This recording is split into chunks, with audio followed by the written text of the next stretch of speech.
Oftentimes, when you may be in a situation, possibly you've experienced this, and you are going to hike up a hill or possibly a mountain, you discover that there are various paths, different trails you can take to the summit.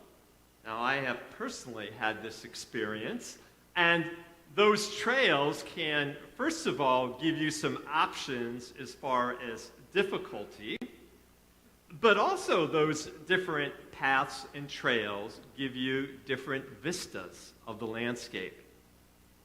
A lot of the hiking I do is out in the southwest, and because the vegetation is really scrub vegetation, you have these beautiful vistas. And depending on what path or trail you may take to the top of the mountain, you're able to take in a whole different kind of scene and landscape. Now, I believe this passage is fairly familiar to us, the Transfiguration. I know our children did not know that word, but we probably do know that word. And it's interesting when you think about this passage and possibly the different sermons or teachings that you've heard about this passage, it's almost like those different paths or trails that lead you up to a mountain, that leads you to the summit. It's almost as if there are different vistas that you have from which to view what was unfolding. And again, maybe you have heard sermons that took those different pathways. I know we've heard often about why this close group that Jesus took with him. What was it about these three that was so special? And then as we think of another pathway or vista, we certainly can ask why Moses and Elijah? Why those two? Why did those two show up to talk with Jesus? And then we have Peter, and this is what many sermons seem to stress. Peter saying, hey, this is great. Let's build some shelter so we can stay on the mountaintop. And then we have the cloud that envelops all of them, and they find themselves in the shadows, and the voice from heaven. And then there's this final part when they're going down. They're told not to say anything about this. Why would that be? Why are they not to talk about this incredible experience? There's something else tucked in this passage.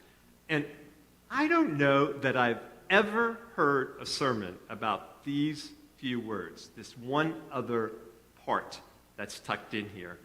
Let me reread it to you. Now, Peter and his companions were weighed down with sleep.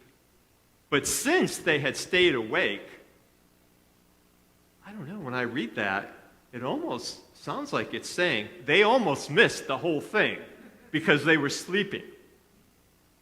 They almost missed the fact that the one that had come as the light of the world would be revealed in the completeness of that light. The light that has come into the world, what that meant. This light that would be priest and prophet. This light that was the very voice of God that had come to be among us. They almost missed it. They were weighed down with sleep. As I graduated from seminary, I took a little bit different path as I started ministry, and I first served as the director of a camp and conference ground in western Pennsylvania. And while I was there, I did some part-time interims at some of the churches in the area. And I was helping out at this one country church, and the church had a number of dairy farmers in it. And my first Sunday there after the service, one of the dairy farmers took me aside and said, I just want you to know, I will always fall asleep during your sermon. I said, oh, okay. And he said, now, depending on the quality of the sermon will determine when I fall asleep. And sure enough, some Sundays he would come out and say, wow, I think I made it to the conclusion. Good sermon, good job. Other Sundays, he would come out and just say, "Good morning." Now, I figured that meant he fell asleep during the introduction, and he heard none of the sermon. He was weighed down with sleep. He was tired, and he almost missed sometimes the entire thing. I wonder if that describes us as disciples. Do you sometimes just feel tired?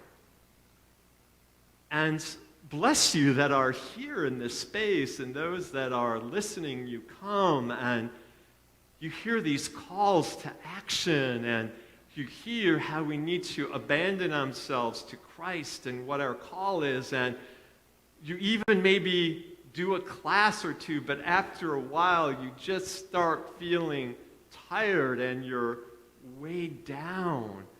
And you know what these disciples were experiencing, and maybe you have a sense, I think I missed it. Did I miss something? Maybe I was sleeping, and I've missed it along the way. And there's a powerful piece of this, the cloud overshadowed. I wonder if the disciples, it took them a while to get up and running all of their senses to what they were experiencing. The completeness of Christ as the light of the world was right there in front of them. And it took them a while to get up and going. And maybe we feel, I'm a tad bit in the fog on some of this. It's taking me a while to get up and running completely as to what is going on. And that cloud that overshadowed, I almost feel like I'm in the shadows a bit. The whole impact, the glory of the face of Christ is not truly shining on me. I'm off there in the shadows. We are on the verge of starting Lent.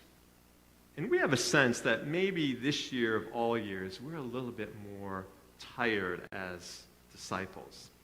And we can truly associate with what that feels like, and this feeling, too, that maybe we're missing something here that should really help us live out what it means, those words of priest and prophet in our lives.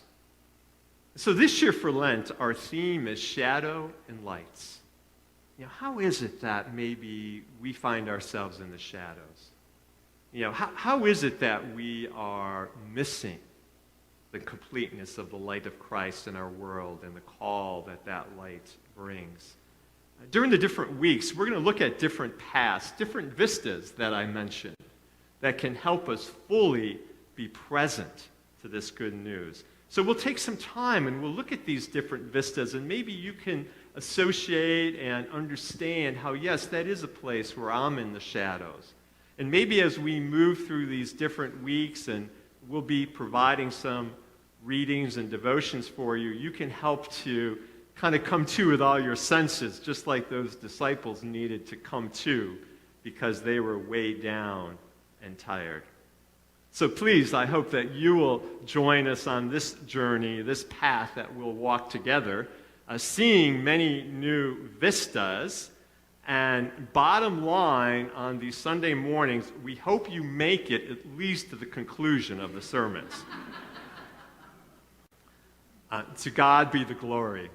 Amen.